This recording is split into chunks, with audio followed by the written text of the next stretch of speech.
जय माता की दोस्तों। माता रानी की कृपा आप और आपके पूरे परिवार पे सदा और सर्वदा बनी रहे। दोस्तों आपका स्वागत है अपने channel my lovely home and garden में। आज दोस्तों हम लोग बात करेंगे हरतालिका तीज के कुछ बहुत ही खास और महत्वपूर्ण नियमों के बारे में। वीडियो तो बहुत सारे पढ़ रहे हैं और डाले भी जा रहे हैं, लेकिन आज कुछ बहुत ही इम्पोर्टेंट जो कहा जाता है महत्वपूर्ण जानकारियाँ रहेंगी नियम से संबंधित। इस व्रत के जो एकदम कहा जाए कि इस नियम को पालन करना ही करना है इस व्रत में, तो इस तरह के कुछ नियमों के बारे में हम लोग बात करेंगे। जैसे कि पीरियड्स अगर है तो कितने दिन बाद हम पूजा करें, या अगर कोई गर्भवती है या फिर छोटा बच्चा है तो वो कैसे इस व्रत को रख सकता है निराजल। फिर साथ ही हम लोग बात करेंगे कि अगर व्रत में पति साथ में व्रत कर रहे हैं, किसी कारणवश आपके स्वास्थ्य अस्वस्थ है तो क्या साथ में हम भी रह सकते हैं कि नहीं।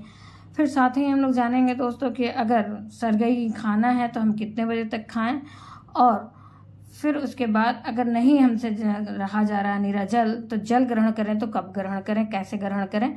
इन सब बातों पे हम लोग आज की वीडियो में चर्चा करेंगे। इसलिए ये एक बहुत ही इम्पोर्टेंट वीडियो है, बहुत ही खास वीडियो है।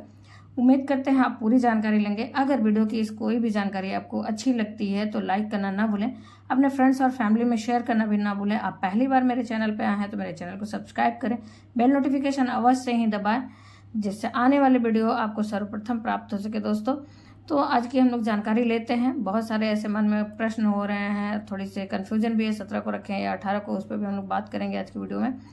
दोस्तों हरतालिका तीज सौभाग्य का तीज कहा जाता है। पति के लंबी आयु के लिए ये व्रत रखा जाता है, सौभाग्य प्राप्ति के लिए व्रत रखा जाता है। और मनवांछित कुंवारी कन्याएं रखती हैं मनवांछित पति के लिए। तो बहुत सारी 10 जरूरी बातों पे आज हम लोग बात करेंगे इस वीडियो में। दोस्तों हरतालिका तीज सुहागिन महिलाएं जो है अपने पति के दीर्घायु और अच्छे वर की प्राप्ति के लिए कुंवारी लड़कियां हरतालिका तीज का व्रत रखती हैं। इस साल हरतालिका तीज जो है ये रखा जाएगा 18 सितंबर दिन सोमवार के दिन, और सोमवार होने की वजह से बहुत ही खास हो गया है इसका महत्व, क्योंकि वैसे भी शंकर जी का ये दिन माना जाता है, तो इसलिए भी इसका महत्व बढ़ गया है। दोस्तों फिर जो लोग पहली बार व्रत रह रहे हैं, वैसे तो इस बार मलमास लगा था, अधिक मास लगा था, इसलिए पहली बार व्रत करना ही नहीं है, उठाना ही नहीं है। क्योंकि मलमास लगने के पहले तक जो भी व्रत था आप उठा सकते थे, लेकिन मलमास के बाद के लिए नहीं उठाना। वैसे भी ये सुहाग का व्रत है, सौभाग्य का व्रत है, तो इसको तो ऐसे भी नहीं उठाना है। लेकिन मान लीजिए किसी का दूसरी बार है तो उतने ध्यान में नहीं रहता है उतनी बातें, और करते करते तो लोग अभ्यस्त हो जाते हैं, जानकारियाँ बहुत सारी हो जाती हैं। तो जो लोग बहुत कन्फ्यूजन जिनको हो रहा कि क्या कुछ गलती ना हो, तो उससे हम लोग बात करेंगे।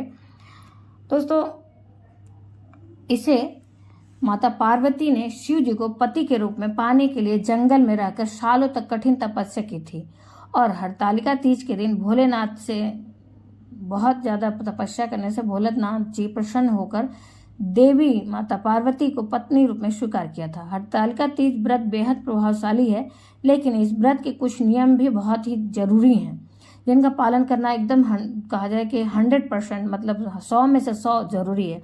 अगर आप भी पहली बार या फिर दूसरी बार व्रत रख रही हैं, या फिर कई बार भी हो जाता है, फिर भी मन में डर रहता है ऐसे कठिन व्रतों के लिए कि कहीं कोई चूक ना हो, हम कठिन व्रत भी रखें और कोई चूक हो जाए तो पाप लगने लगेगा और हमारा व्रत खंडित हो जाएगा। तो कुछ 10 ऐसी बातें हैं, खास नियम हैं, उनके बारे में आज हम बात कर रहे हैं। पूजन विधि हम जानेंगे, इनके बिना व्रत अधूरा माना जाता है। दोस्तों तो व्रत कैसे शुरू करें। व्रत अगर आप कर रही हैं, पहली बार है, दूसरी बार है, पहली बार जो लड़कियां करेंगी जान लें, अगली बार अगले साल रखेंगे जो हरतालिका तीज व्रत रखने वाली जो पहली बार वाली हैं, वो अपनी मान्यता अनुसार ही व्रत का संकल्प लें, जैसे उनके घर में चलता होगा उस तरह से। पहली बार व्रत जैसा भी आप संकल्प ले लेती हैं उसे आजीवन पालन करना होता है, निभाना होता है। अगर आपका सामर्थ्य है कि हर समय आप निराजल रहें बिना किसी जल ग्रहण किए या फलाहार लिए, तो आप उसे संकल्प उसी तरह से ले सकती हैं और उसे पूरा जीवन पालन करना होता है। अगर आपने निर्जल का संकल्प लिया है तो आजीवन आपको निर्जल ही रखना पड़ेगा, तो इस बात का ध्यान रख के ही आप संकल्प लें। फिर उसके बाद दोस्तों हम लोग इसमें बात जानते हैं इसको कि व्रत की अवधि क्या होती है। तो व्रत की अवधि दोस्तों ये 24 घंटे का ही व्रत होता है। इस व्रत की शुरुआत भाद्रपद शुक्ल तृतीया की तिथि के सूर्योदय से लेकर चतुर्थी के सूर्योदय पर ही समाप्त होता है। और इस बार तो थोड़ा सा कन्फ्यूजन हो रहा है। उदय तिथि के अनुसार हरतालिका तीज 18 को मनाया जा रहा है, तृतीय तिथि लग तो रही है 17 सितंबर को ही, तो भी ये 24 घंटे का ही मान्य रहेगा। मतलब 18 की अगर आप उदय तिथि से ले रहे हैं, सूर्योदय से ले रहे हैं, तो 19 की सूर्योदय तक का ही 24 घंटे का माना जाएगा। हरतालिका तीज के दिन में पानी पी सकते हैं या नहीं? शास्त्रों के अनुसार हरतालिका तीज व्रत में अन्न जल का त्याग करने का विधान है। ऐसी मान्यता है कि इस व्रत में भोजन करने वाली व्रती को अगले जन्म में बांदर मतलब बंदर का योनि प्राप्त होता है, और पानी पीने वाले को अगले जन्म में मछली की योनि प्राप्त होती है। और इसी तरह से दूध पीने वाले को कहते हैं सर्प का योनि प्राप्त होता है, और मांस वगैरह खाने वाले को बाघ या फिर मतलब उस तरह से योनि प्राप्त होती है। अगर आप निर्जला व्रत करने में सक्षम न हो तो फलाहार व्रत कर सकती हैं, मतलब जल ग्रहण करके कर सकती हैं। लेकिन जल ग्रहण करने के लिए जैसे आप कोशिश करिए ज़्यादा से ज़्यादा आप निर्जल रहें। संध्या काल की पूजा के बाद आप जल ग्रहण कर सकती हैं, या फिर 12 बजे रात्रि के बाद, मतलब प्रयास करिए कि अधिक से अधिक समय आप निर्जल रहें। 12 बजे रात्रि के बाद आप जल ग्रहण कर सकती हैं, और उससे भी नहीं हो रहा तो संध्या काल की पूजा के बाद आप जल ग्रहण करिए, और वो भी नहीं रहा जा रहा तो सुबह की पूजा के बाद आप जल ग्रहण करिए। लेकिन पशु रूप में, कहा जाता है पशुओं के लिए कोई नियम नहीं होता है, इसलिए पशु रूप में आप जल ग्रहण कर सकती हैं। दोनों हाथ पैर मतलब चारों हाथ पैर नीचे रख के जमीन पर और किसी बड़े पात्र में रख लीजिए पानी, और उसे एक पशु जैसे पीते हैं चाट चाट के, उस तरह से पी सकती हैं। बहुत जब दिक्कत है तो, जैसे कोई अगर बीमार है, या फिर जिसकी शारीरिक स्वास्थ्य साथ नहीं दे रही है, या फिर कोई गर्भवती है, प्यासा नहीं रहा जा रहा है, तो कर सकती हैं इस तरह से। और ऐसे समय में ना करें पूजा, मतलब जो पीरियड का मासिक धर्म का होता है समय, ऐसे समय में पूजा नहीं करना चाहिए। लगभग 5 दिन तक तो पूजा बिल्कुल ही कोई भी पूजा नहीं करनी चाहिए। ऐसे भी ये सौभाग्य की सुहाग का पूजा है, तो इसको तो और भी नहीं करना चाहिए। और कहा जाता है कि पुरुष जिसमें शामिल होते हैं, जैसे शंकर जी हैं या फिर गणेश जी हैं, तो इनको तो बिल्कुल भी नहीं छूना चाहिए। और देवी की पूजा तो 5 दिन के बाद की जा सकती है, लेकिन जो देवता लोग होते हैं उनकी पूजा नहीं की जाती है, तो इस बात का आप ध्यान रखें। अगर हरतालिका तीज के दौरान महिलाओं को अगर मासिक धर्म हो जाए तो उन महिलाओं को दूर से ही भगवान की कथा सुननी चाहिए, और भगवान को नहीं छूना चाहिए। व्रत बनाए गए समय के अनुसार ही खोलें। व्रत का जो समय है, पारण का समय है, उस अनुसार ही खोलें। बीच में क्या व्रत छोड़ के उठा सकते हैं, ये भी प्रश्न आता है। तो एक बार हरतालिका तीज अगर आप शुरू कर देती हैं तो आजीवन इसे छोड़ने का नियम नहीं है, इसे आजीवन करने का नियम है। लेकिन अगर मजबूरी हो गई तो कोई बात नहीं है, तब तो उसके लिए भगवान भी समझते हैं आपकी परेशानियों को। आप क्षमा याचना मांग सकती हैं, और फलाहार का फिर से संकल्प ले सकती हैं, और फिर से व्रत रख सकती हैं निर्जल अगर नहीं रहा जा रहा है तो। वैसे नियम है कि जीवन पर्यंत आप जो भी शुरू में संकल्प लेती हैं उसे निभाएं। अगर किसी कारणवश ये व्रत न कर पाए तो उसका उद्यापन कर दें पहले वाले व्रत का। फिर परिवार की दूसरी महिलाओं को ये व्रत सौंप भी सकती हैं। आपके घर में जैसा चलता हो उस तरह का नियम पालन कर सकती हैं, तो इस बात का आप ध्यान रखें। घर में किसी को व्रत सौंपने से होता है कि क्रम बना रहता है। घर में व्रत का जो होता है कि चल रहा है पीढ़ी दर पीढ़ी, तो वो बना रहता है। यदि कहीं कहीं पे होता है कि अगर आपको दिक्कत है, आप प्रेग्नेंट हैं या फिर बच्चे आपके छोटे हैं, तो उस समय ऐसी स्थिति में, या किसी कारणवश आपका शारीरिक स्वास्थ्य बहुत खराब है, तो बहुत जगह होता है कि उनके पति मतलब व्रत करते हैं, तो पति के स्वास्थ्य के अनुसार उनको व्रत करवा सकती हैं। जैसा क्योंकि वो भाग दौड़ करते हैं, बाहर भी आना जाना रहता है, तो उन्हें आप फलाहार रखवा सकती हैं, और साथ में अपने भी फलाहार व्रत रखें, क्योंकि पति व्रत रखें और आप खाते पीते रहें तो वो भी अच्छा नहीं लगता है। फिर दोस्तों आता है बात रात्रि जागरण का, और रात्रि जागरण क्यों जरूरी है इस पे बात करेंगे। शास्त्रों के अनुसार हरतालिका तीज व्रत में व्रतधारी महिलाओं को दोपहर या रात्रि सोना वर्जित है। पौराणिक कथा के अनुसार इस दिन जो महिलाएं सो जाती हैं वो अगले जन्म में अजगर के रूप में पैदा होती हैं। इस व्रत में रात्रि के चारों प्रहर में शिव पार्वती जी की पूजा करने से व्रत का शीघ्र फल मिलता है, और माता पार्वती भी रात्रि जागरण करके इस व्रत को की थी, ये भी नियम है। तो आप इसे भी ध्यान रखें कि व्रत के दिन आपको किसी भी टाइम सोना नहीं है, इसलिए आप कुछ न कुछ करते रहें जिससे कि आपको नींद न आए। तो जब कुछ न कुछ करते रहेंगे तो आपको वैसे भी नींद नहीं आएगा। भजन कीर्तन में आप अपना समय व्यतीत करें तो नींद नहीं आएगा। तो इस तरह से इस बात को ध्यान रखते हुए कि हम क्या करें कि हमें नींद नहीं आए। अब बात करते हैं दोस्तों, बीच में छोड़ना चाहिए, ये तो हो गई बात। फिर पीरियड के समय में करना चाहिए या नहीं करना चाहिए ये भी बात हो गई। पानी कैसे पिए ये भी बात हो गई। समय का ध्यान रखें, 24 घंटे का ध्यान रखना हमें। अब बात आता है श्रृंगार का। तो जो बहनें अगर पीरियड्स में है, मासिक धर्म के दौरान है, तो वो तो छुआ नहीं जाता है इस तरह से। लेकिन 5 दिन हो गया है तो आप 16 श्रृंगार कर सकती हैं, पूरा तैयारी कर सकती हैं और आप माता की पूजा कर सकती हैं। शंकर जी की पूजा नहीं करेंगी। अगर घर में कोई है तो आप उनसे करवा लें, जैसे आपके ननद हो गई, जेठान हो गई, देवरान हो गई या सास हो गई, उनसे करवा लें, या फिर कोई पड़ोसी है उनसे करवा लें। माता की पूजा आप करें और शंकर जी की पूजा उनसे करवा लें, या आपके पति कर सकते हैं तो उनसे करवा लें। लेकिन सिंदूरा को साफ सुथरा रखने के लिए पीरियड्स के दौरान नहीं छुआ जाता है, इसलिए आप अलग से जहाँ सिंदूर लगाती हैं जहाँ से वहाँ से लगाएं, उसे शुद्ध ही रखें। फिर उसके बाद दोस्तों आता है 16 श्रृंगार की बात भी हमने कर ली, और बहुत ज़रूरी होता है इस व्रत में 16 श्रृंगार करना। सारे श्रृंगार को करना चाहिए। काजल लगाने से होता है कि नज़र दोष नहीं लगता है, और कथा दान के बिना अधूरा व्रत माना जाता है।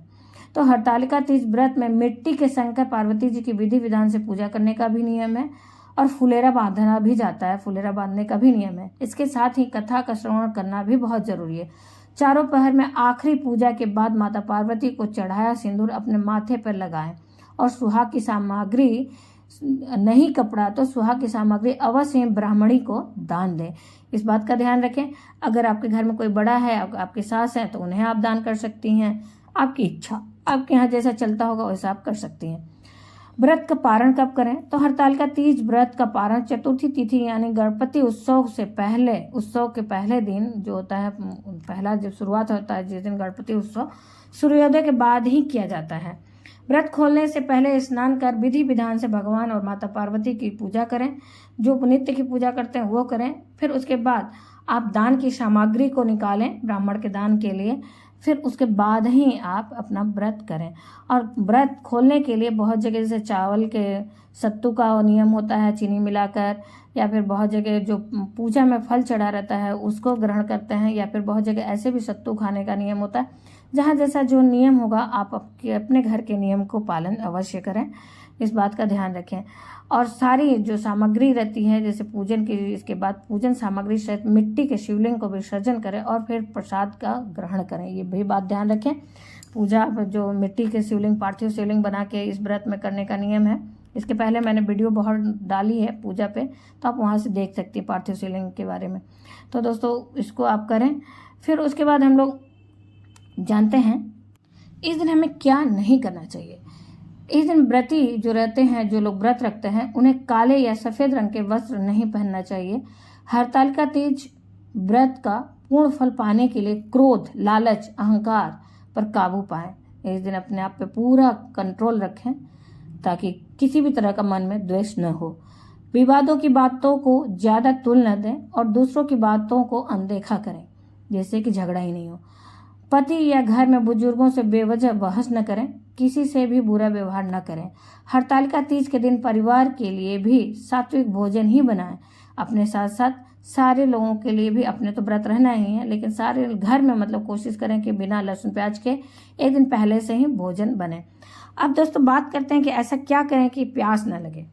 अगर हमें निराजल रहना है तो इसके लिए हमें एक दिन पहले, मतलब रविवार के दिन से ही हमें ध्यान रखना होगा कि हमें प्यास नहीं लगे। इसके लिए करना क्या होगा कि आप सात्विक भोजन पहले दिन से ही ग्रहण करें, और जब सात्विक भोजन ग्रहण करेंगे तो दूसरे दिन प्यास कम लगता है, क्योंकि गरिष्ठ भोजन को पचाने के लिए प्यास लगता है और अपच होने के भी चांसेस होते हैं। तले भुने चीज़ें न खाएं रविवार के दिन ही, और उस दिन से ही आप सात्विक भोजन जैसे बिना लहसुन प्याज के और मीठे का सेवन कम करें, जिससे कि आपको प्यास न लगे। और ज़्यादा से ज़्यादा पानी वाले चीज़ों को ग्रहण करें, ठंडी चीज़ों का सेवन ज़्यादा से ज़्यादा करें। इसके लिए आप जैसे नारियल की पानी हो गई, ग्लूकोज की पानी हो गई, और साथ ही दही वगैरह, आप लस्सी वगैरह, मट्ठे वगैरह ले सकते हैं। और पानी वाले जिसमें जैसे खीरा, ककड़ी का सेवन ज़्यादा करें रविवार के दिन से ही। ऐसे चीज़ों का सेवन करें जिससे कि प्यास कम लगता हो। फिर साथ ही संध्या काल के बाद भोजन न ग्रहण करें, जिससे कि आपका शरीर हल्का रहे और प्यास की आवश्यकता न पड़े। अगर आप भोजन ग्रहण करते हैं तो आपको दूसरे दिन पानी चाहिए होता है भोजन को पचाने के लिए, तो इस बात का भी ध्यान रखें। और अब बात करते हैं सरगई का। तो दोस्तों बहुत जगह सरगई नहीं भी किया जाता है और बहुत जगह सरगई किया जाता है, तो आपके यहाँ जो नियम होता होगा वैसे कर लें। बहुत जगह सरगई में सिर्फ फलाहार ग्रहण करते हैं, रस जैसे जूस लेते हैं या शरबत लेते हैं या फिर चाय वगैरह लेके जिनको दवाई लेनी रहती है वो ले लेते हैं। और सरगई के लिए बहुत जगह क्या करती हैं कि कुछ सादा खाना भी बहुत लोग खा लेते हैं, एक आध रोटी वगैरह चढ़ा के फिर खाते हैं। जैसा जिनके यहाँ नियम होता होगा वैसा कर लें। बहुत जगह सिर्फ मीठा थोड़ा सा खा के नियम करके पानी ग्रहण कर लेते हैं, तो आपके यहाँ जैसा होता होगा वैसा कर लें। लेकिन हम लोग तो यही कहेंगे कि ठंडी चीज़ों का सेवन करें, मीठा कम से कम लें आप सरगई में भी। उसके लिए आप शिकंजी ले लें, नींबू का शिकंजी ले लें या फिर ऐसे ही पानी ले लें थोड़ा सा मीठा खा के, कि जिससे कि पानी अधिक से अधिक पिया जा सके और ज़्यादा से ज़्यादा पानी पिएं उस समय।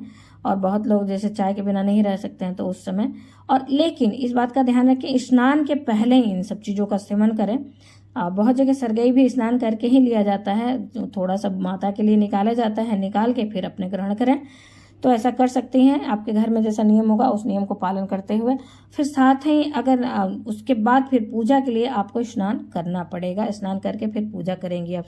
और इसका समय क्या होता है? समय दोस्तों सूर्योदय काल के पहले, सूर्य आपके यहाँ जब निकलते हैं उससे पहले का समय होता है। आजकल जैसे 6 बजे के आसपास निकल रहे हैं सूर्य भगवान, तो उस हिसाब से आप 6 बजे के पहले, मतलब आप लगभग 5 बजे या 4:30 बजे तक ग्रहण कर लें तो अच्छा है। 3 से 4 के बीच में ग्रहण कर लें तो सर्वश्रेष्ठ है, नहीं तो 5 के पहले पहले आप ग्रहण कर लें सरगई की चीज़ें, पानी वगैरह ग्रहण कर लें। इससे आपको प्यास दिन में नहीं लगेगा। इस विधि से करके एक बार देखें तो उम्मीद करते हैं कि आपको प्यास नहीं लगेगा, क्योंकि हल्के रहेंगे आप।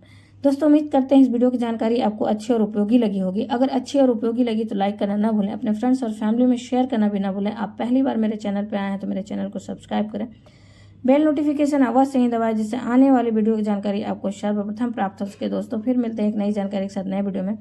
तब तक के लिए जय माता की, माता रानी की कृपा आप और आपके पूरे परिवार सदा और सर्वदा बनी रहे दोस्तों। धन्यवाद दोस्तों।